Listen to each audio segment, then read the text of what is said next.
ओम अज्ञानतिमिरान्धस्य ज्ञानाञ्जनशलाकया चक्षुरुन्मीलितं येन तस्मै श्रीगुरवे नमः। ओम विष्णुपदाय विष्णुपुष्पाय भूतले श्रीमते जयप्रकाशाय नमो आचार्यपदाय तैकपदाय गौरपदानन्दाय नमः। नमः ओम विष्णुपदाय विष्णुपुष्पाय भूतले श्रीमते भक्तिवेदान्त स्वामी नमस्ते सरस्वती गौरवाणी प्रचारिणे निर्विशेष शून्यवादी पाश्चात्य देशतां तवे गौरचन्द्राय राधिकाय तदालय कृष्णाय कृष्णभक्ताय तद्भक्ताय पादो যদিও প্রথম দ্বিতীয় তৃতীয় তুর্যয় পতিত যদুরু নভীস্ততা পঞ্চময়েব ষষ্ঠ ভুজান্তরন্দ যুগলান্ততান্নয় কণ্ঠস্থু রাজন নবম যদীয় মুকারবিন্দম দশম প্রফুল্লম একাদশ যস্য ললাটপট্টম শির অপিতো দ্বাদশ এব ভাতি তোমাদিদেবং করুণানিদানং তমালবর্ণং সুহিতাবতারম अपार संसार समुद्र सेतुं भजामहे भागवत स्वरूपम्। ओम नमो भगवते वासुदेवाय। ओम नमो भगवते वासुदेवाय। ओम नमो भगवते वासुदेवाय। नारायणं नमस्कृतं नरं चैव नरोत्तमं देवीं सरस्वतीं व्यासं ततो जयन्ति मुखं करोति वाचालं मङ्गलं यत्कृपात् वन्दे परमां श्रीगुरो सुचितं प्रियो हरे कृष्ण। श्रीमद् भागवतम द्वितीय स्कंद द्वितीय अध्याय 27 নম্বর শ্লোক আমরা করো। 27 নম্বর শ্লোকের অনুবাদ করবেন উজ্জ্বলবর্ণ প্রভু। 28 নম্বর শ্লোকের অনুবাদ করবেন শ্রীজিৎ প্রভু। 29 নম্বর শ্লোকের অনুবাদ করবেন অচ্যুতানন্দ প্রভু।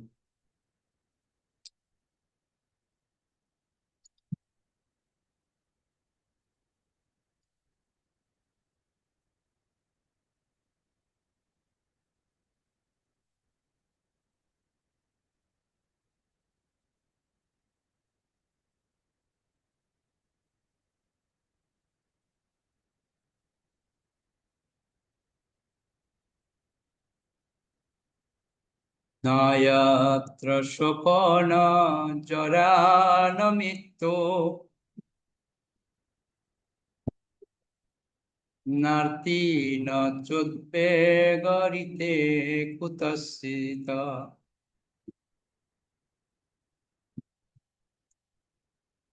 যৎসিত্ততুহাদ কৃপয়া নিদং বিদং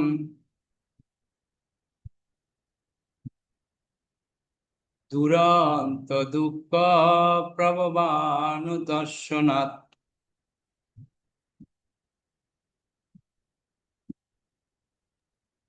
হরে কৃষ্ণ প্রভু প্রণাম। সত্যলোকে শোক, জরা, মৃত্যু, দুঃখ, উদ্বেগ এই সমস্ত কিছুই নেই।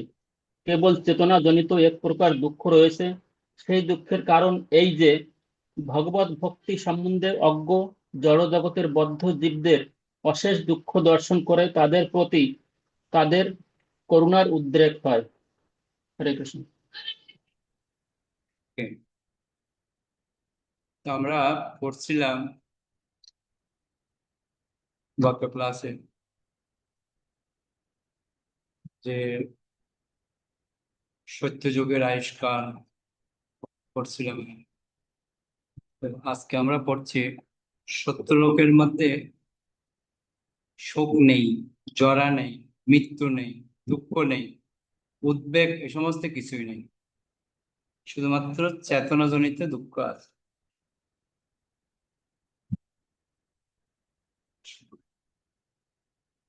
প্রপদ বলছে জড় বিষয়াসক্ত মূর্খ মানুষেরা প্রামাণিক জ্ঞানের সদ্ব্যবহার করতে পারে না। বৌদ্ধিক জ্ঞান প্রামাণিক এবং তা পরীক্ষা নিরীক্ষার মাধ্যমে অর্জন হয় না। পক্ষান্তরে তা মহাজন কর্তৃক প্রদত্ত বৌদ্ধিক শাস্ত্রে প্রামাণিক উদ্দেশ্য। তো এখানে একটা খুব সুন্দর পয়েন্ট বলছি, আধ্যাত্মিক জ্ঞান আর জড় জ্ঞান দুটোর মধ্যে অনেক পার্থক্য রয়েছে। জড় জ্ঞান স্কুল কলেজ থেকে আমরা পাই, ঠিক আছে, কিন্তু আধ্যাত্মিক জ্ঞান সেগুলো জাগতিক জ্ঞানের মতো নয়। আধ্যাত্মিক জ্ঞান লাভ করার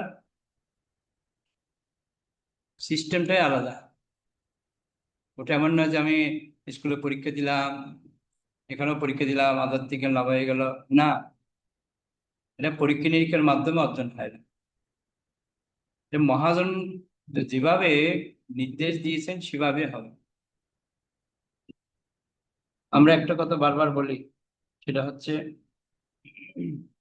যস্য দেবে পরা ভক্তি, যথা দেবে তথা গুরু, তস্যাতে কথিত হার্তা প্রকাশন্তু মহা। এখানে একমাত্র গুরু আর কৃষ্ণের প্রতি যদি অগাঢ় বিশ্বাস থাকে তাহলে এই বৌদ্ধিক জ্ঞান আমাদের মধ্যে অটোমেটিক্যালি প্রকাশ হবে। ওই জন্য আমরা প্রতিদিন সকালে গাই না, দিব্য জ্ঞান হৃদে প্রকাশিতা। এই যে দিব্য জ্ঞান কখন প্রকাশ হবে? যখন গুরুদেব সন্তুষ্ট হবে, কৃষ্ণ সন্তুষ্ট হবে। ওই জন্য বলছে কেবল পুঁথিগত পাণ্ডিত্য অর্জন করার মাধ্যমে বেদের নির্দেশ উপলব্ধি করা যায় না। তা লাভ করতে হয় গুরু পরম্পরার ধারায়। বৌদ্ধিক জ্ঞান লাভ করেছেন যে তত্ত্বদ্রষ্টা পুরুষ, তার শরণাগত হওয়ার ফলে, যে কথা শ্রীমদ্ ভগবদ গীতার চতুর্থ অধ্যায় 2 নম্বর শ্লোকে স্পষ্টভাবে বিশ্লেষণ করা হয়েছে। এখানে একটা কথা বলছে না, কেবল পুঁথিগত বিদ্যা। এই পুঁথিগত বিদ্যা আমাদের কোনো সময়ে কাজে আসবে না। আমরা একটা আগে ভাব সম্প্রসারণ করতাম, পুঁথিগত বিদ্যা আর পরহস্তে ধন, যখন প্রয়োজন সেটা না হয় প্রয়োজন, অর্থাৎ যখন দরকার আপনার সেটা প্রয়োজনে আসবে। পরের হাতে ধন থাকলে যেরকম আপনি যখন প্রয়োজন তখন পাবেন না, তো ঠিক সেরকম এই পুঁথিগত বিদ্যা দিয়ে আমাদের কখনো ভগবানের কৃপা লাভ করতে পারবে না। ওইজন্য ভগবান অর্জুনকে বলেছেন গীতার চতুর্থ অধ্যায় 2 নম্বর শ্লোকে, ভগবান শ্রীকৃষ্ণ প্রতিপন্ন করেছেন যে শ্রীমদ্ ভগবদ গীতায় তিনি যে জ্ঞান দান করেছেন তা পূর্বে তিনি সূর্যদেব বিভীষণকে দান করেছিলেন, এবং বিভীষণ তার পুত্র মনুকে সেই জ্ঞান দান করেন, এবং মনু মহারাজ ইক্ষ্বাকুকে অর্থাৎ শ্রী রামচন্দ্রের পূর্বপুরুষ সেই জ্ঞান করেন। তো পরম্পরা এবং পরম্পরা প্রাপ্ত মিমং রাজস্বয় বিদু সকালে নহম হতা যুগ নষ্ট করুন। এই জ্ঞান পরম্পরা ক্রমে আসছে। তো সময়ের প্রভাবে, কালের প্রভাবে আস্তে আস্তে সেই পরম্পরা নষ্ট হয়ে গেছিল। আবার ভগবান অর্জুনের মাধ্যমে সেই জ্ঞান প্রদান করেছে, সেটা বলছেন এখানে। তো প্রথম তিনি সূর্যদেব বিভীষণকে দিয়েছিলেন, বিভীষণ দিয়েছে কাকে? তার পুত্র মনুকে। মনু দিয়েছে কাকে? ইক্ষ্বাকুকে। ইক্ষ্বাকু হচ্ছে রামচন্দ্রের পূর্বপুরুষ। এভাবে মহর্ষিদের মাধ্যমে পরম্পরা ধারায় সেই জ্ঞান প্রবাহিত হয়েছে, কিন্তু কাল প্রভাবে সেই পরম্পরা ছিন্ন হয়, এবং তাই সেই জ্ঞানের প্রকৃত মর্ম পুনঃপ্রতিষ্ঠা করার জন্য ভগবান তা পুনরায় অর্জুনের কাছে বিশ্লেষণ করেছিলেন। কেননা ভগবানের শুদ্ধ ভক্ত হবার ফলে অর্জুন ছিলেন সেই জ্ঞান লাভের উপযুক্ত পাত্র। শ্রীমদ্ ভগবদ গীতার মর্মার্থ অর্জুন যেভাবে হৃদয়ঙ্গম করেছিলেন তা ভগবদ গীতার দশম অধ্যায়ে দ্বাদশ এবং ত্রয়োদশ শ্লোকে বর্ণিত হয়েছে। কিন্তু মূর্খ মানুষেরা অর্জুনের পদাঙ্ক অনুসরণ করে ভগবদ গীতার যথার্থ মর্মার্থ হৃদয়ঙ্গম করতে চায় না। তো এখানে একটা কথা বারবার করে বলছেন, জ্ঞান লাভ এত সহজে হয় না। পক্ষান্তরে তারা তাদের মন গড়া অর্থ বিশ্লেষণ করে, যা তাদের মূর্খতারে পরিচয়, এবং তার ফলে প্রকৃত অর্থ হৃদয়ঙ্গম করার পথে সেগুলি এক একটি বিরাট প্রতিবন্ধক স্বরূপ হয়ে দাঁড়ায়। এভাবে তারা তাদের অনুসরণকারীদের, যারা হচ্ছে অল্প বুদ্ধি সম্পন্ন বা শূদ্র, তাদের বিপদগামী করে। শাস্ত্রে বলা হয়, উল্লেখ করা হয়েছে যে বৌদ্ধিক জ্ঞান হৃদয়ঙ্গম করতে হলে সর্বপ্রথমে ব্রাহ্মণ হতে হবে। এই একটা পয়েন্ট, খুব গুরুত্বপূর্ণ পয়েন্ট। বৌদ্ধিক জ্ঞান যদি হৃদয়ঙ্গম করতে হয় ব্রাহ্মণ হতে হবে। যেমন আইন পরীক্ষায় পাশ করে উপযুক্ত যোগ্যতা অর্জন না করা পর্যন্ত কেউ আইনজ্ঞ হতে পারে না, ঠিক তেমনি ব্রাহ্মণ হিসেবে গুণাবলী অর্জন না করে বৌদ্ধিক তত্ত্বজ্ঞান হৃদয়ঙ্গম করা যায় না। এখানে একটা পয়েন্ট রয়েছে, কিন্তু এখানে কি বলছে, ব্রাহ্মণ যদি না হয় আমরা কখনো এই বৈদিক জ্ঞান হৃদয়ঙ্গম করতে পারি না। তো এখন অনেকে বলবে যে তাড়াতাড়ি তাহলে পৈতে একটা ঝুলিয়ে নি, তাহলে ব্রাহ্মণ হয়ে যাবে, বাস আর চিন্তা নেই। ওই ব্রাহ্মণের কথা বলা হচ্ছে না। পৈতা ঝুলিয়ে ব্রাহ্মণের কোনো ভ্যালু নেই। কেন, জাগতিক ব্রাহ্মণদের পৈতা আছে, ওই পৈতার ভ্যালু না। ব্রাহ্মণের গুণাবলী হচ্ছে আমাদের মুখ্য বিষয়। গুণাবলী যদি অর্জন করতে পারেন তাহলে ব্রাহ্মণের যে আপনি গুণ লাভ করতে পারবেন। কিন্তু যদি গুণ না থাকে বা গুণাবলী না থাকে ব্রাহ্মণের, তাহলে আপনি আরো কি হবে, ব্রাহ্মণ হয়েও আর বিপদে পড়বেন। তো এই প্রকার কঠোরতা পারমার্থিক জীবনে অগ্রসর হওয়ার পথে প্রতিবন্ধকতা সৃষ্টি করার জন্য নয়, পক্ষান্তরে এই বিশেষ জ্ঞানটি যাতে অযোগ্য ব্যক্তিদের হস্তক্ষেপে কলুষিত না হয় সেজন্য। যারা গুণগতভাবে ব্রাহ্মণ নয় তারা বৈদিক জ্ঞানের পদত্ব করে। প্রকৃত ব্রাহ্মণ হচ্ছে তিনি, যিনি সদ্গুরুর নির্দেশনায় যথাযথভাবে পারমার্থিক শিক্ষা লাভ করেছেন। তো প্রকৃত ব্রাহ্মণকে, যেটা গুরুদেবকে সন্তুষ্ট করার জন্য এই পারমার্থিক জ্ঞান লাভ। তো বর্তমান সমাজে আমরা দেখতে পাই ব্রাহ্মণ যে কাজ, যজন যজন পটন পটন, এগুলি হচ্ছে ব্রাহ্মণের কাজ। তো এগুলি এখন হচ্ছে কোথায়? এখন তো ব্রাহ্মণ যে নামে, আমি ব্রাহ্মণ, দীক্ষা যেরকম আমরা নামে নিয়ে নিয়েছি আমি দীক্ষিত, সে ব্রাহ্মণটা নামে হচ্ছে, কিন্তু প্র্যাকটিক্যালি বরঞ্চ আরো আমাদেরকে পথের দিকে নিয়ে যায়। যদি ব্রাহ্মণ হওয়ার পর যদি ব্রাহ্মণের সাথে গুণাবলী আমরা অর্জন করতে না পারি। হ্যাঁ, তো আরেকটা বিষয় হচ্ছে, একজন ব্রাহ্মণের প্রতিদিন ভগবানের বাণী প্রচার করা দরকার, নতুবা তাকে ভগবানের জন্য রান্না করতে হবে, নতুবা ভগবানের পূজা করতে হবে। তিনটা থেকে যে কোনো একটা আপনাকে করতে হবে। জব সংশয় আছে, কারণ আপনি মিথ্যার আশ্রয় নিয়ে যদি নেন। প্রভু, আপনার সাউন্ডটা আসতে আসছে, শোনা যাচ্ছে না। হরে কৃষ্ণ, কৃষ্ণ শোনা যাচ্ছে না? এবার শোনা যাচ্ছে? হ্যাঁ প্রভু, এবার শোনা যাচ্ছে। ও, শোনা যাচ্ছে। তো যেটা বলছিলাম, তো ব্রাহ্মণ হচ্ছে যিনি গুরুদেবকে সন্তুষ্ট করার জন্য তিনি পারমার্থিক শিক্ষা লাভ করেন। আমাদের লক্ষ্য হচ্ছে গুরুদেবকে সন্তুষ্ট করা। গুরুদেবকে আমি কি করে সন্তুষ্ট করব, সেটাই হচ্ছে আমার লক্ষ্য। এটা হচ্ছে ব্রাহ্মণের কাজ। তো বৈদিক জ্ঞান পরমেশ্বর ভগবান শ্রীকৃষ্ণের সঙ্গে আমাদের সম্পর্ক হৃদয়ঙ্গম করতে এবং আমাদের প্রকৃত আলয় ভগবত ধামে ফিরে যাওয়ার পথে আমাদের পরিচালিত করে। কিন্তু যারা বিষয়াসক্ত মানুষেরা তা বুঝতে পারে না। তারা এমন একটি স্থানে সুখী হবার পরিকল্পনা করে যেখানে কোনো রকম সুখ নেই। সুখভোগের ভ্রান্ত প্রচেষ্টায় তারা বৈদিক কর্মকাণ্ডের মাধ্যমে অথবা অন্তরিক্ষ যানের সাহায্যে অন্যান্য গ্রহে যাওয়ার চেষ্টা করে। কিন্তু তাদের নিশ্চিতভাবে জেনে রাখা উচিত যে দুঃখের আলয়ে সুখভোগের জন্য যতই চেষ্টা করা হোক না কেন তাদের সেই সমস্ত প্রচেষ্টাই ব্যর্থ হয়। কেননা চরমে সমগ্র ব্রহ্মাণ্ড সমস্ত উপকরণ সহ একদিন ধ্বংস হয়ে যাবে। তখন জড়বাদীদের সুভোগের সমস্ত পরিকল্পনা স্বাভাবিকভাবে শেষ হয়ে যাবে। তাই বুদ্ধিমান মানুষেরা শিব আলয় ভগবত ধামে ফিরে যাওয়ার পরিকল্পনা করে থাকে। এই প্রকার বুদ্ধিমান মানুষেরা জন্ম মৃত্যু জরা ব্যাধি সমন্বিত জড়জগতের সব রকম দুঃখ অতিক্রম করেন। প্রকৃতপক্ষে তিনি সুখী, কেননা তার কোন রকম জড়জাগতিক উদ্বেগ নেই। এটাই হচ্ছে সব কথার মূল কথা। এই জগতে সুখী হচ্ছে কি, যার কোনো জড়জাগতিক বিষয়ের প্রতি তার কোনো বাসনা নেই, সে হচ্ছে সুখী। আর আমরা প্রত্যেকেই দুঃখী। কেন দুঃখী? আমাদের জড় বিষয়ের প্রতি আমাদের এখনো বাসনা রয়ে গেছে। কিন্তু সমস্ত জীবের প্রতি তার ঐকান্তিক করুণা এবং সহানুভূতির ফলে বিষয়াসক্ত মানুষদের দুঃখ দুর্দশা থেকে দেখে তিনি দুঃখ অনুভব করেন এবং তাই ভগবত ধামে ফিরে যাওয়ার প্রয়োজনীয়তা সম্বন্ধে সেই সমস্ত বিষয়াসক্ত মানুষদের শিক্ষা দেওয়ার জন্য তারা এখানে আসেন। তো এখানে একটা খুব সুন্দর পয়েন্ট বলছে আমাদের সামনে যে সমস্ত মানুষ তারা দুঃখ কষ্ট ভোগ করছে, দুঃখ পাচ্ছে, তাদের দিকে আমাদের এখনো শিক্ষা হচ্ছে না। আমরা কিরকম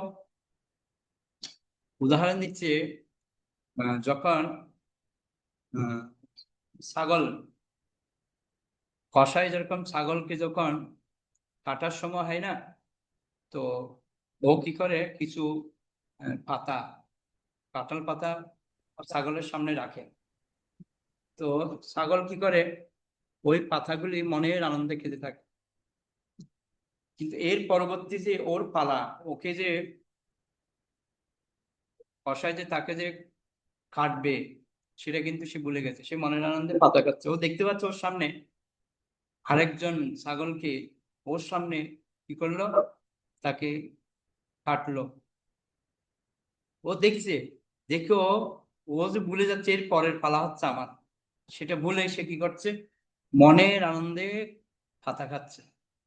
তো আমাদেরও সেম কাহিনী, আমরাও উদাহরণ দিচ্ছি সেম টু সেম। আমরাও আমাদের জীবনের সামনে কত বিপদ, কত লোকে কষ্ট পাচ্ছে, দুঃখ পাচ্ছে আমরা দেখতে পাচ্ছি, তথাপিও আমরা শুধরাচ্ছি না। আমরা না, আমার মতো আমি, এ হচ্ছে ব্যাপার।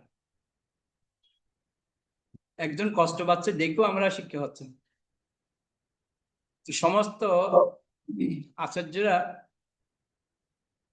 ভগবত ধামে ফিরে যাওয়ার শিক্ষা প্রচার করেন এবং তারা সাধারণ মানুষদের এই বলে সতর্ক করে দেন যে এই দুঃখের আলয়ে যেখানে সুখ কেবল আকাশ কুসুম মাত্র, সেখানে সুখী হওয়ার ভ্রান্ত পরিকল্পনা না। তো এই জগতে হচ্ছে দুঃখেরই জগৎ। কেননা আমরা সবসময় বলছি দুঃখালয় মশাশ্বতম, দুঃখালয় এই জগৎটা হচ্ছে দুঃখের আলয়। তো এখানে সুখ পাওয়া হচ্ছে এটা কল্পনার মতো, মানে স্বপ্নে যেরকম দেখি আমরা সেরকম আকাশ কুসুম। তো এরকম আমরা শুধু স্বপ্ন দেখলে হবে না, এটা কিন্তু অস্থায়ী। আমরা এখানে কেউ স্থায়ী নয়। এই সুন্দর পৃথিবী ছেড়ে একদিন চলে যেতে হবে, সবাইকে ত্যাগ করতে হবে। কিন্তু যে যাচ্ছে তাকে দেখে আমাদের শিক্ষা হচ্ছে। আমরা ওই ছাগলের মতো ঘাস খাচ্ছি, হ্যাঁ, দিন পরের পালা যে আমার আসছে সেটা আমরা কেউ মনে করতে পারছি না। তো জন্য আমি একটা সূত্র সবসময় বলি, সূত্রটা হচ্ছে ভগবানের কাছে বেশি কিছু প্রার্থনা করার প্রয়োজন নেই। হে ভগবান, একটু অন্ন, একটু বস্ত্র, আর একটু বাসস্থান, আর কিছু দেব, বিশাল আমারই কোনো প্রয়োজন নেই। একটুখানি দিন যাতে কোনো রকম খেয়ে দিয়ে বেঁচে থেকে আপনার সাধনা করতে পারে, এটুকুই প্রার্থনা করলে যথেষ্ট। কি হবে? সম্পদ অট্টালিকা দিয়ে আপনি কি করবেন? কদিন বাঁচবো, আমাদের কি গ্যারান্টি আছে? তো ওই জন্য যেটুকুনি সময় আছে এটুকুনি সময় যদি আমরা সাধনায় রত হই, তাহলে হচ্ছে সব থেকে ভালো। সাধনায় রত হতে হবে, সাধনা ছাড়া আমাদের কোনো গতি নেই। তো জন্য আমি একটা নাম দিয়েছিলাম সাধনায় লকডাউন। সাধনায় লকডাউন মানে হচ্ছে শুধু সাধনার সাধনা, বাকি সব বন্ধ। মাসে একটা দিন সকালবেলা আসবো বা আগের দিন রাতে মন্দিরে চলে আসবো, এসে রাতে থাকবো, ভোরবেলা মঙ্গল আরতি করবো, মঙ্গল আরতি করার পর সবাই মিলেমিশে জপ করবো একসাথে। জপ করে তখন দর্শনার্থী, গুরু পূজা, ভাগবত ক্লাস শুনবো, ভাগবত ক্লাসের পর প্রসাদ, প্রসাদ দিয়ে আবার একটু কীর্তন টীর্তন করবো, তারপর আবার ক্লাস, আবার কুইজ প্রতিযোগিতা, বিভিন্ন রকমের দলগত কাজ, তারপর হরিনাম সংকীর্তন, আবার প্রসাদ। সারা দিনটাই শুধু কৃষ্ণ ভাবনাময় কার্যক্রম। এইরকম আমাদের যদি করি, কমসে কম নিজেকে একদিন বলতে হবে, কমসে কম একদিন তো আমরা যে ভক্তির যে 5টা অঙ্গ, সাধু সঙ্গ, নাম সংকীর্তন, ভাগবত শ্রবণ, এই যে কথাগুলি বলছি আমরা, এগুলি আমরা যথাযথভাবে পালন করতে পারবো। তো জন্য আমি চেষ্টা করছি অলরেডি, আমরা বরগাছিতে শুরু করেছি, মোটামুটি আমরা অনেক সাকসেস হয়েছি। আমিও ইচ্ছা আছে মধ্যমগ্রামে মাসের শেষ রবিবার শুরু করবো, আগামী 26 তারিখ আমরা শুরু করবো, ইচ্ছা আছে, ভগবান যদি কৃপা করে। তো এই সাধনার প্রতি আমাদের গুরুত্ব দিতে হবে। এখানে প্রভুপাদ আমাদেরকে একটা কথা বারবার বোঝাচ্ছেন যে এই জগতের সুখকে আমরা মনে করছি এই পেয়ে গেছে, আর কিছুর দরকার নেই। না, এটা হচ্ছে দুঃখের আলো। এখানে সুখ বলে কোনো শব্দ নেই, এখানে শুধু দুঃখই পাওয়া যায়। কিন্তু আমরা হচ্ছে ওই মরুভূমিতে মরীচিকা দেখে মনে করছি জল আছে এখানে, জলের অর্থাৎ ভাবছি আরেকটু গেলে মানে জল পাবো, আরেকটু গেলে মানে জল পাবো, কিন্তু যে মরীচিকা সেটা আমরা ভুলে যাচ্ছি। বুঝতে পারছি? ওকে, 28 নম্বর শ্লোক। তত বিশেষং প্রতিপদ্য নির্ভয়া স্তেনাত্মনাপোহনল মূর্তিরত্নরণ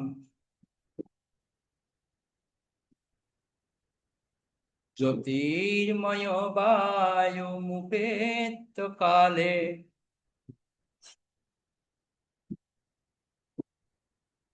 পাইবাত্মনাকং বৃহদাত্মলিঙ্গম। অনুবাদ করুন। হরে কৃষ্ণ প্রভু প্রণাম।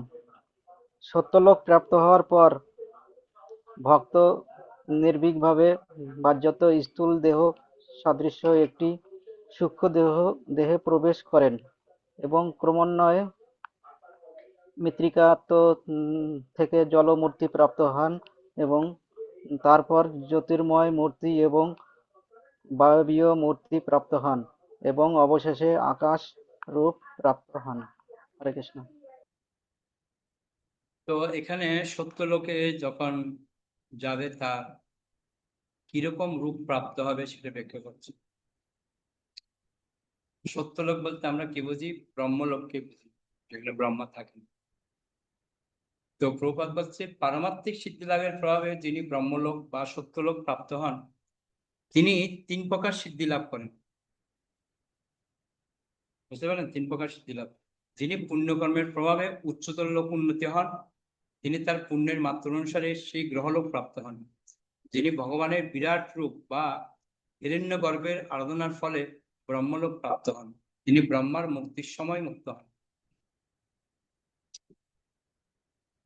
কিন্তু যিনি ভগবত ভক্তির প্রভাবে উদ্যলোকে গমন করেন, যে কথা এখানে বিশেষভাবে উল্লেখ করা হয়েছে, তিনি ব্রহ্মাণ্ডের বিভিন্ন আবরণগুলো অতিক্রম করে পরম ধামে তার প্রকৃত চিন্ময় স্বরূপ প্রাপ্ত হন। তো এখানে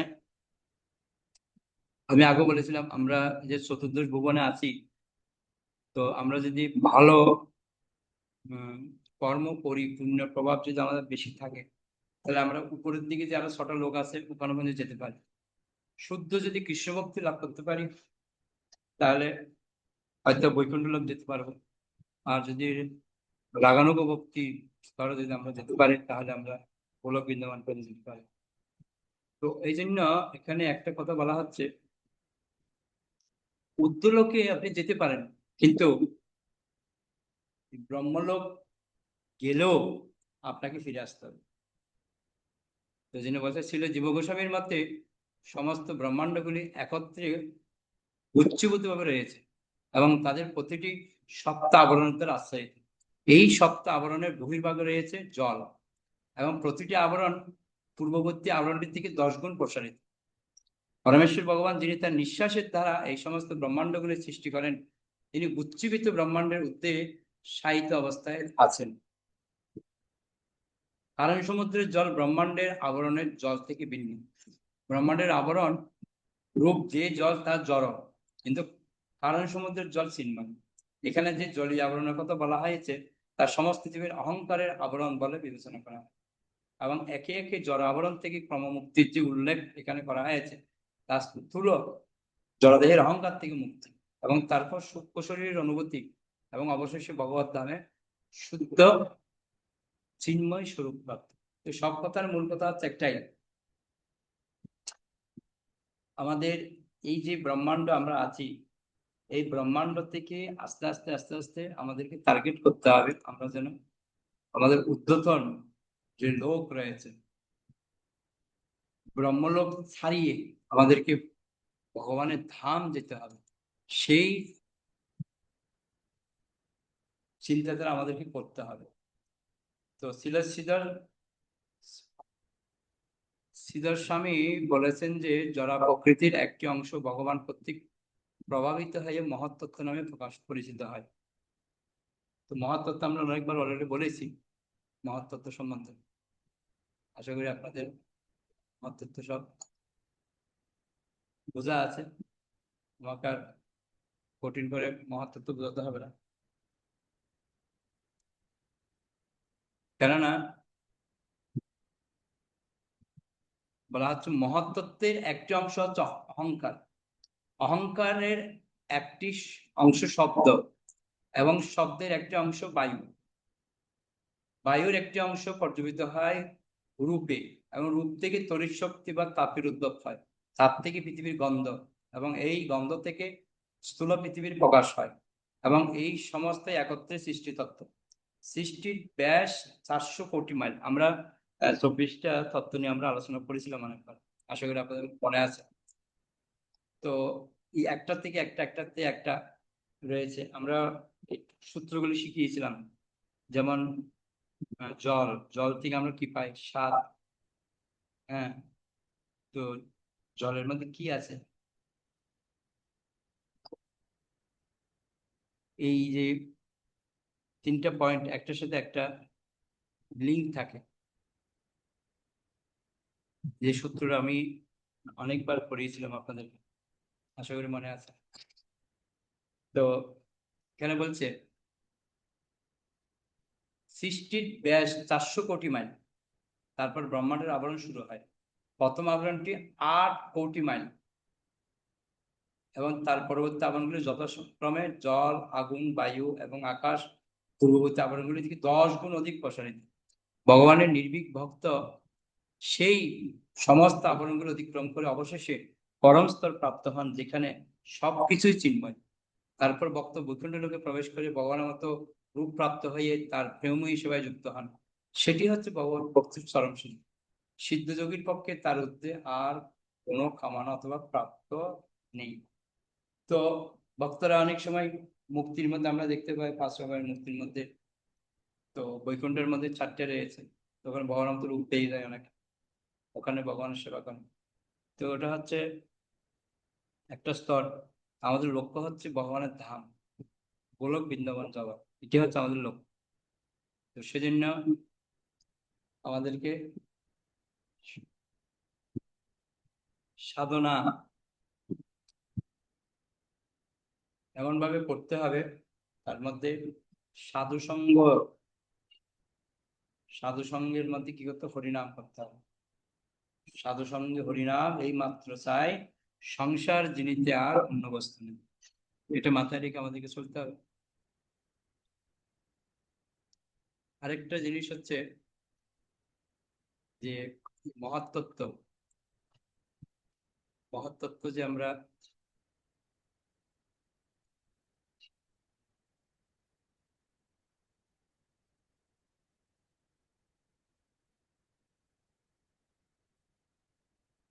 মহাতত্ত্ব নিয়ে যে আমরা অনেকবার আলোচনা করেছি, যে 5টা কর্মেন্দ্রিয়, 5টা জ্ঞানেন্দ্রিয়, তারপর হচ্ছে 5টা জড় উপাদান, কটা হলো 3 5 15, 5টা তন্মাত্র 20টা, তারপর হচ্ছে মন বুদ্ধি অহংকার সূক্ষ্ম দেহ, তারপর হচ্ছে প্রধান।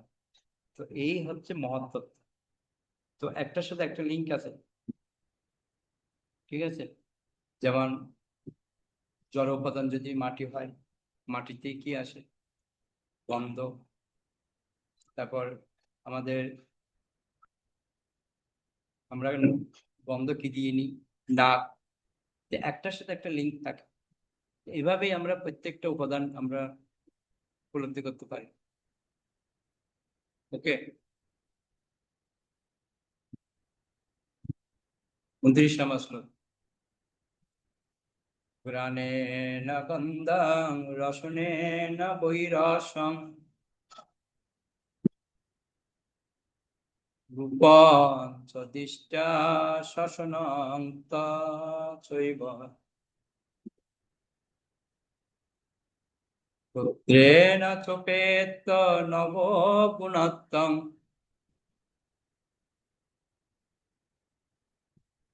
প্রাণেন চাকুতি মুপৈতি যোগী। হরে কৃষ্ণ প্রণাম। এইভাবে ভক্ত জ্ঞানেন্দ্রিয়ের গ্রাহ্য গন্ধ, রসেন্দ্রিয়ের গ্রাহ্য রস, চক্ষুর গ্রাহ্য রূপ, ত্বকের গ্রাহ্য স্পর্শ, শ্রবণেন্দ্রের আকাশের গুণ শব্দ, কর্মেন্দ্রের গ্রাহ্য জড়ক্রিয়া আদি বিষয় সমূহকে অতিক্রম করেন। ওকে, তো খুব সুন্দর একটা কথা বলছে এখানে। বলছে এভাবে ভক্ত ঘ্রাণেন্দ্রিয়ের গ্রাহ্য গন্ধ, রসেন্দ্রিয়ের গ্রাহ্য রস, চক্ষুর গ্রাহ্য রূপ, ত্বকের গ্রাহ্য স্পর্শ, শ্রবণেন্দ্রিয়ের গ্রাহ্য আকাশের গুণ শব্দ, কর্মেন্দ্রিয়ের গ্রাহ্য জড়ক্রিয়া আদি বিষয় সমূহকে অতিক্রম করেছে। যে কথা বললাম, একটার সাথে একটা লিঙ্ক আছে আমাদের। কেননা এটা আমি বললাম না, এই সূত্রটা আপনার মনে রাখবেন সবসময়। কি সূত্র? খুব সহজ সূত্র। প্রথমে ধরবেন উপাদান, জড় উপাদান। জড় উপাদান একটা বলুন। যেমন আমি বললাম একটা মাটি, তো মাটির থেকে আপনি নিয়ে আসুন যে তন্মাত্র। মাটির থেকে তন্মাত্র কি আসে না? মাটি থেকে কি পাবো আমরা? যে গন্ধ পাই মাটি। তো গন্ধটা কি দিয়ে পাবো আমরা? সেটা হচ্ছে নাক দিয়ে, ঠিক আছে? তারপর যেমন অগ্নি, আগুন। আগুন তন্মাত্র কি হয়? আগুন থেকে আমরা কি দেখতে পাই? রূপ। রূপ দেখতে পাই। রূপটা আমরা কি দিয়ে দেখবো? না চোখ দিয়ে। তো এইভাবে প্রত্যেকটা উপাদানগুলো এরকম ভাগ ভাগ করবেন, দেখবেন খুব সুন্দর আপনি ইয়া পেয়ে যাবেন, সূত্রটা পেয়ে যাবেন। এরকম একটা একটা করে ধরতে হবে, ঠিক আছে? যেমন আকাশ, আকাশটা আমরা কি করে বুঝবো? সেটা হচ্ছে তন্মাত্র কি আকাশ থেকে শব্দ আসে, শব্দটা আমরা কি দিয়ে পাবো? না কান দিয়ে, তাই না? তো এরকম করে করে আমরা যখন ভাগ করবো তখন সব কটা পয়েন্ট আমরা পেয়ে যাবো। 24টা মহাতত্ত্ব মনে রাখার একদম সহজ পন্থা এটা। তো ওই জন্য প্রভুপাদ বলছে আকাশের উপরে ব্রহ্মাণ্ডের সূক্ষ্ম আবরণগুলি রয়েছে। স্থূল আবরণগুলির প্রকৃতির উপাদানগুলির সূক্ষ্ম কারণাত্মক প্রকাশ। তাই যোগী বা ভক্ত স্থূল উপাদানগুলির বিনাশ সাধনের সঙ্গে সঙ্গে ঘ্রাণ, দর্শন ইত্যাদি সূক্ষ্ম কারণগুলিও প্রত্যাহার করে। শুদ্ধ চিৎকণ জীবাত্মা এইভাবে সম্পূর্ণরূপে সব রকম জড়ক্রোশ থেকে মুক্ত হয়ে ভগবত ধামে প্রবেশ করার যোগ্যতা অর্জন করেন। তো ওই জন্য এক কথাকে প্রভুপাদ বারবার বলছে, সেটা কি জানেন? প্রভুপাদ একটা কথাকে বারবার বলছে, সেটা হচ্ছে এই শুদ্ধ নাম গ্রহণের পরে আমরা যেন এই জগতের ঊর্ধ্বে চিন্ময় জগৎ প্রাপ্ত হয়, এটাই বারবার কথাটা বলছি। বুঝতে পেরেছেন?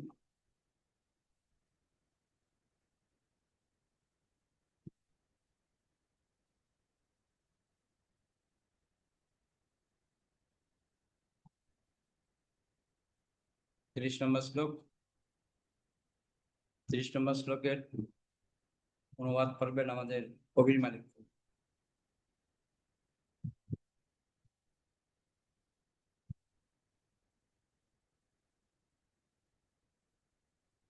যে আপনি সামনে আসছেন যখন, তখন একটু জোরে শোনা যাচ্ছে।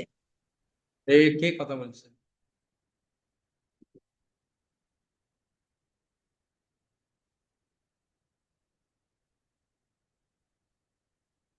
কথা বলবেন না।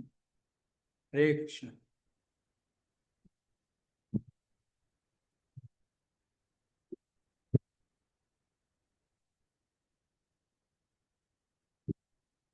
হরে কৃষ্ণ হরে কৃষ্ণ কৃষ্ণ কৃষ্ণ হরে হরে, হরে রাম রাম রাম হরে।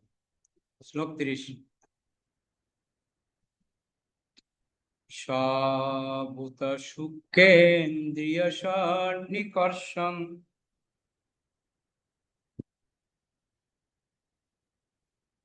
মনোময়ং দেবময়ং বিকার্যং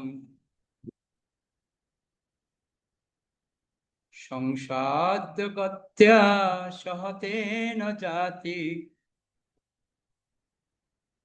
বিজ্ঞান তত্ত্বং গুণসন্নিরোধম। অনুবাদ করুন। হরে কৃষ্ণ প্রভু, প্রণাম। এইভাবে ভক্ত স্থূলভূত, সূক্ষ্মভূত ও ইন্দ্রিয় সমূহের লয়, স্থান এবং সাত্ত্বিক, রাজসিক ও তামসিক অহংকার প্রাপ্ত হয়ে সেই অহংকারের সঙ্গে বিজ্ঞান তত্ত্ব বা মহৎ তত্ত্বে গমন করেন এবং তারপর তিনি শুদ্ধ আত্ম উপলব্ধির স্তরে উন্নীত হন। হরে কৃষ্ণ। তো যে কথাটা আমি বলছিলাম এতক্ষণ, স্থূলভূত সূক্ষ্মভূত যে 3টি গুণ রয়েছে, সত্য রজ তম, তো এগুলিকে আমাদের অতিক্রম করে আমরা শুদ্ধ আত্ম উপলব্ধিতে উন্নীত হতে হবে। এই জন্য প্রভুপাদ একটা কথাকে বারবার বলছেন, যে পূর্বে আমরা কয়েকবার আলোচনা করেছি যে শুদ্ধ আত্মতত্ত্ব জ্ঞান হচ্ছে নিজেকে ভগবানের নিত্য দাস রূপে জানবার শুদ্ধ চেতন। যে আমরা নিজেকে দাস ভাবতে পারছি না, এটাই সমস্যা।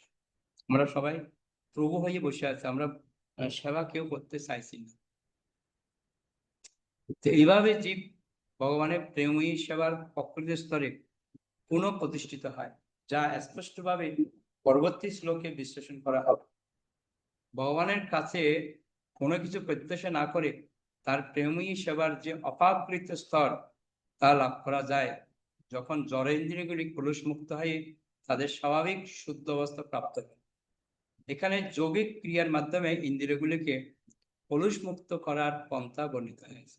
যেমন স্থূল ইন্দ্রিয়গুলি তমগুণে লয় প্রাপ্ত হয়, মন সত্ত্বগুণজাত এবং তাই তাকে বলা হয় দেবময় বা দিব্য। পূর্ণরূপে নিজেকে ভগবানের সেবক রূপে উপলব্ধি করার মাধ্যমে মনের পবিত্রীকরণ সম্ভব হয়। এই কথাটা আমাদের সবসময় মনে রাখতে হবে। যে কথাটা বলছি, আমাদেরকে সবসময় মনে করতে হবে আমি ভগবানের সেবক, নিত্য সেবক। এই কথাটা আমাদেরকে মাথায় রাখতে হবে। আমরা ভগবানের নিত্য সেবক, এটা মাথায় রাখতে হবে। তাই সপ্তগুণের স্তর প্রাপ্ত হলেও জড় গুণের স্তরে আবদ্ধ থাকা হয়। আমরা সত্যগুণে থাকলেও জড়গুণে আছি। এই জড় সত্যগুণের স্তর অতিক্রম করতে হবে। এই সত্যগুণ স্তরও আমাদেরকে অতিক্রম করতে হবে এবং বিশুদ্ধ সত্য বা বাসুদেব সত্যের স্তরে উন্নীত হতে হবে। এই বিশুদ্ধ সত্য ভগবানের ধামে প্রবেশ করতে সাহায্য করে। আমরা যেই স্তরে আসি এই স্তরে কখনো আমরা ভগবানের ধাম যেতে পারবো না। একদম স্পষ্ট কথা। আমাদেরকে বাসুদেব স্তর বা বিশুদ্ধ সত্য স্তর যদি আমরা উন্নীত না হই, কখন আমরা ভগবানের ধাম যেতে পারবো না। এটা মাথায় রাখতে হবে। এই সম্পর্কে আমাদের মনে রাখতে হবে যে পূর্ব উল্লেখিত উপায়ে ভক্তের যে ক্রমোন্নতির পন্থা তা প্রামাণিক হলেও বর্তমান যুগের পক্ষে কার্যকরী নয়। কেননা এই যুগের মানুষেরা যোগের প্রকৃত পন্থা সম্বন্ধে পেশাদারি কতগুলি ভণ্ড যে তথাকথিত যোগের শিক্ষা দিচ্ছে তার স্বাস্থ্য রক্ষার জন্য কার্যকরী হলেও পারমাত্মিক উন্নতি সাধনে কোন রকম সাহায্য করে না।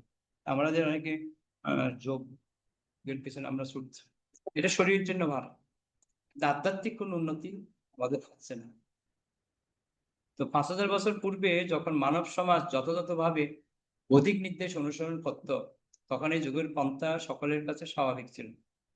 কেন সকলে, বিশেষ করে ব্রাহ্মণ এবং ক্ষত্রিয়রা গৃহ থেকে বহু দূরে সদ্গুরুর আশ্রমে ব্রহ্মচর্য পালন করার মাধ্যমে এই অপাকৃত প্রক্রিয়াটি অনুশীলনের শিক্ষা লাভ করতেন। কিন্তু আধুনিক যুগের মানুষেরা যথাযথভাবে এই পন্থাটি হৃদয়ঙ্গম করে তা অনুশীলনে অক্ষম। এই যে যোগের কথা বলছে না, আসলে সত্যিকার অর্থে প্রভুপাদ আমাদেরকে যে যোগ দিয়েছেন, এই যোগ যদি আমরা করি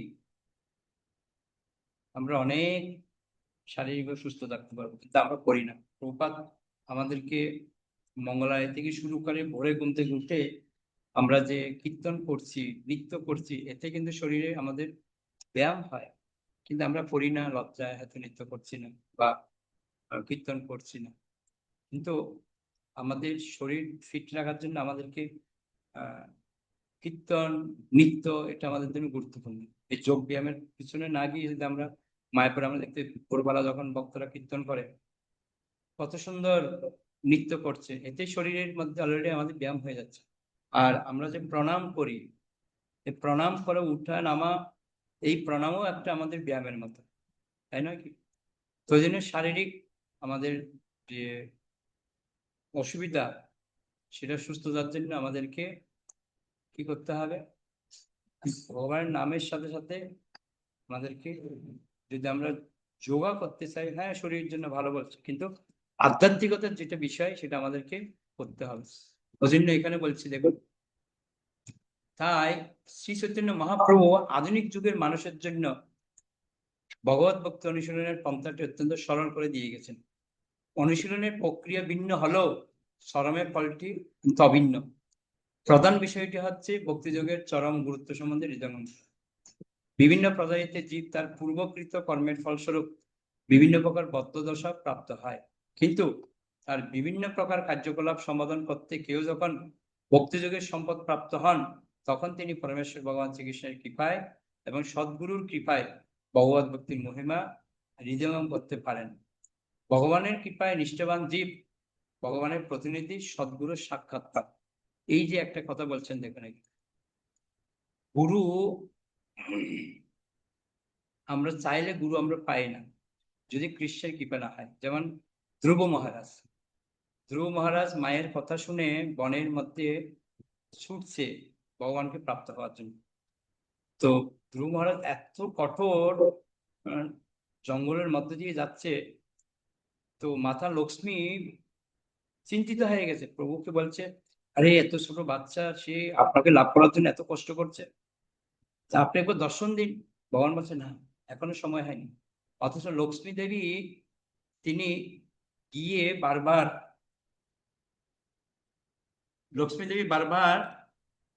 সহযোগিতা করছেন কাকে?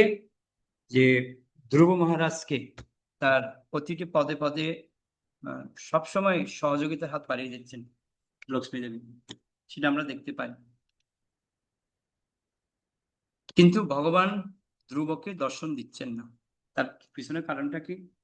একটাই কারণ, সেটা হচ্ছে ধ্রুবর তার এখনো সময় হয়নি, কেননা তার জন্য গুরুদেব দরকার। তো জন্য নারদ মুনিকে পাঠিয়েছে।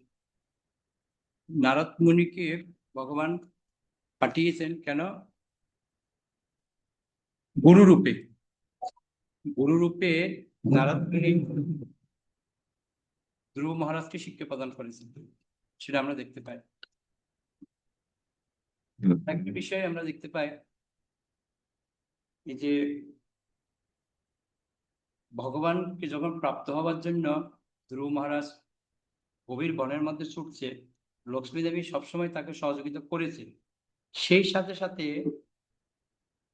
ভগবান ধ্রুবকে দর্শন দেওয়ার জন্য খুব উদ্গ্রীব ছিল, কিন্তু যেহেতু গুরু নেই, ওদের দর্শন দিতে পারছে না, ওই যে নারদ মুনিকে পাঠিয়েছে যেন গুরুর দায়িত্ব পালন করে। তো নারদ মুনি তাকে গুরুর দায়িত্ব পালন করলেন, নারদ মুনি তাকে শিক্ষা প্রদান করলেন, তারপর পরবর্তীতে তিনি ভগবানকে প্রাপ্ত হন। তো যিনি কথাটা এখানে বলছেন স্পষ্টভাবে যে মহাপ্রভু যে পন্থা আমাদের শিখিয়েছেন, সেই সদ্গুরুর নির্দেশ অনুশীলনের ফলে জীব ভগবত ভক্তির বীজ প্রাপ্ত হন।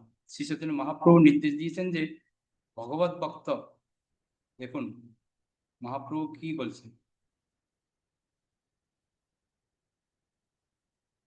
ভগবত ভক্ত যেন ভক্তিলতার সেই বীজ তার হৃদয় রূপ ভূমিতে রোপণ করেন এবং ভগবানের দিব্য নাম যশ ইত্যাদি শ্রবণ ও কীর্তনের মাধ্যমে সেই বীজটিতে জলসিঞ্চন করেন।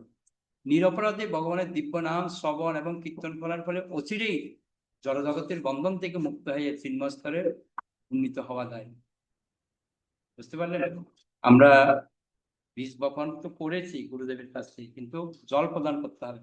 গাছে যদি জল না দেয় গাছটা একসময় কি হবে? মরে যাবে। তো ঠিক সেরকম আমাদেরও কি করতে হবে, এই শ্রবণ কীর্তন রূপী যে জল আমাদেরকে সিঞ্চন করতে হবে বীজের মধ্যে। তো ভগবানের নাম গ্রহণের 3টি স্তর রয়েছে। প্রথম স্তরটা হচ্ছে অপরাধ যুক্ত হয়ে ভগবানের দিব্য নাম গ্রহণ।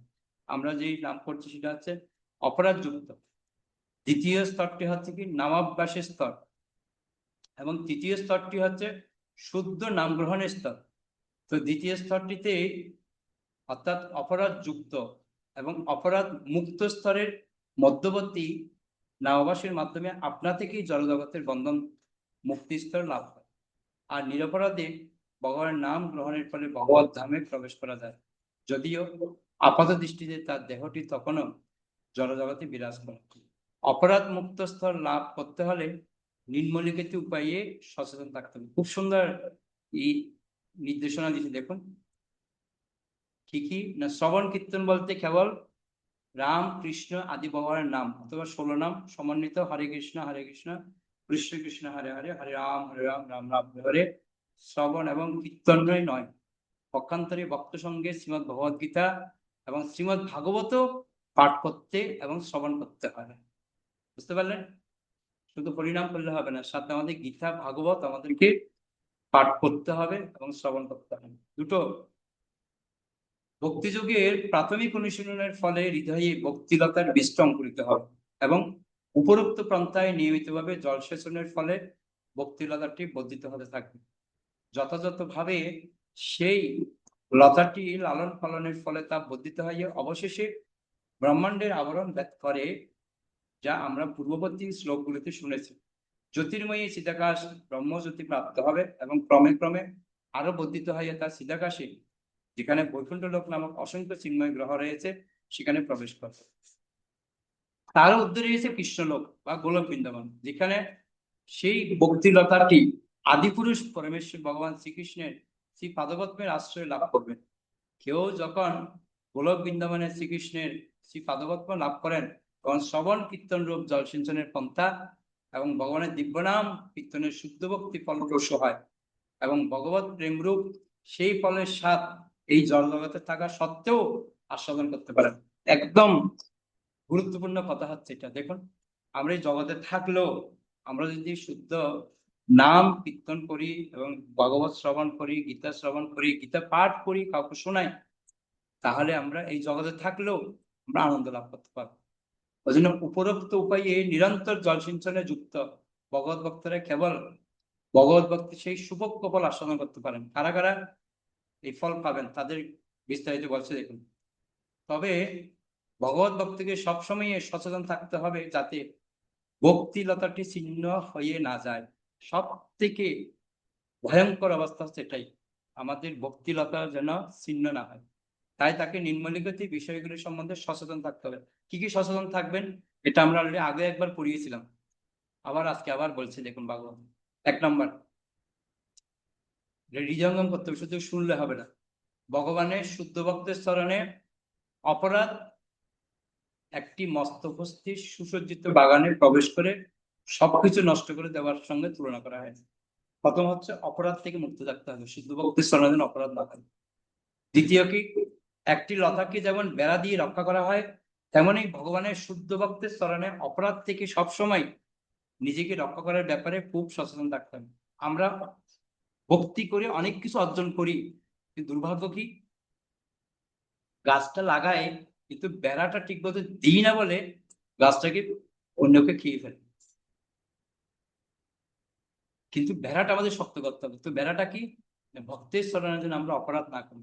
আমরা তো সারাক্ষণ বৈষ্ণব নিন্দা, বৈষ্ণবের দোষ গাইতে গাইতে দিন শেষ, যার অর্জন করছি সব চলে যাচ্ছে। 3 নম্বর কি না, জলসিঞ্চনের ফলে অনেক আগাছা বৃদ্ধি পায়, এবং সেই আগাছাগুলি যদি উপড়ে না ফেলা হয় তাহলে ভক্তিলতার বৃদ্ধি বাধাপ্রাপ্ত হয়। আগাছা বলতে কি, নাম যশ প্রতিষ্ঠা। আমরা যখন ভক্তি করবো না, আমাদের সামনে অনেক নাম যশ প্রতিষ্ঠা আসবে, এগুলি আমাদেরকে ভক্তির পথে বাধা দেবে। এবং যেমন গাছ যখন জল দেবেন কিছু আগাছা ওঠে, গাছকে নষ্ট করে দেয়, ঠিক সেরকম আমাদেরও ভক্তি জীবনে কিছু বাধা আসে। সেগুলো হচ্ছে এই নাম যশ প্রতিষ্ঠা। কেউ আমার গুণগান করছে, কেউ আমাকে ফুলের মালা দিচ্ছে, এগুলো হচ্ছে নাম যশ প্রতিষ্ঠা। এইগুলি আমাদেরকে ভক্তিপথ থেকে নিচের দিকে নামবে। এই সমস্ত আগাছাগুলি হচ্ছে জড় বিষয় ভোগের প্রতি আসক্তি, সাযুজ্য মুক্তি এবং ধর্ম অর্থ কাম এবং মোক্ষ বাসনা। তো এই যে জড় বাসনাগুলি, এগুলি আমাদেরকে আরো বেশি সমস্যার সৃষ্টি করে। অন্যান্য আগাছাগুলি হচ্ছে শাস্ত্র নির্দেশের অনুশীলনে অনীহা, জিজ্ঞাসা এবং লাভ, পূজা ও প্রতিষ্ঠা। 6 নম্বর কি, উপযুক্ত সাবধানতা গ্রহণ না করা হলে জলসিঞ্চনের ফলে আগাছাগুলি বৃদ্ধি পেয়ে মূল লতার সুষ্ঠু বৃদ্ধিতে ব্যাঘাত সৃষ্টি করবে, এবং তার ফলে চরম ফল ভগবত প্রেম লাভ হবে না। এই লতার মধ্যে যদি আগাছাগুলো যদি বেশি বেড়ে যায়, তাহলে কিন্তু আপনার গাছ আর ঠিকই থাকবে না। ঠিক সেরকম ভগবত ভক্তির যদি আমাদের আগাছা বেশি খায়, তাহলে কিন্তু খুব মুশকিল। 7 নম্বর কি, তাই ভক্তের কর্তব্য হচ্ছে অত্যন্ত সতর্কতার সঙ্গে প্রথম থেকে সমস্ত আগাছাগুলিকে তুলে ফেলা, তবেই কেবল ভক্তিলতার যথাযথ বৃদ্ধি সম্ভব হবে। ভক্তিলতাকে আমরা বৃদ্ধি করতে চাই, যে মান যশ প্রতিষ্ঠা এবং আমাদের যে ধর্ম অর্থ মোক্ষ, এগুলি যে রয়েছে, এগুলি থেকে আমাদেরকে মুক্ত হতে হবে। 8 নম্বর কি, আর তার ফলে ভগবত প্রেম রূপ ফল আস্বাদন করতে পারবেন, এবং এই জীবনে সর্বক্ষণ পরমেশ্বর ভগবান শ্রীকৃষ্ণের সঙ্গ লাভ করতে পারবেন। জীবনের পরম সিদ্ধি হচ্ছে নিরন্তর ভগবানের সঙ্গ লাভ করা, এবং যিনি তা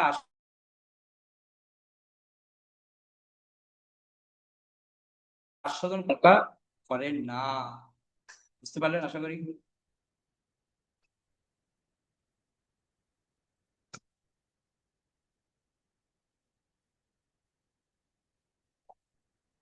হরে কৃষ্ণ।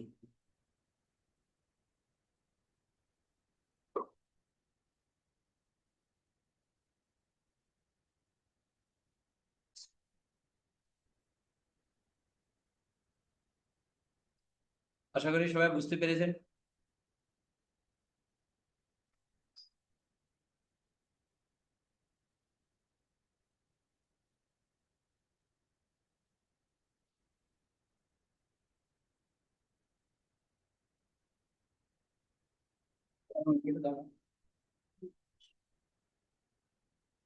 নেটে এত সমস্যা হচ্ছে।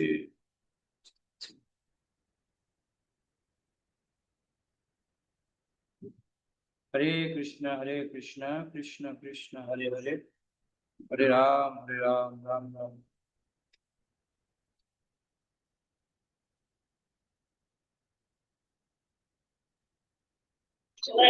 এতক্ষণ শোনা যায়নি? কখন থেকে শুনতে পাচ্ছেন না? এর জীবনের মরণ সিদ্ধি যখন করছিলেন তখনই কেটে গেছে। 8 নম্বর যে এটা চিন্তা করো।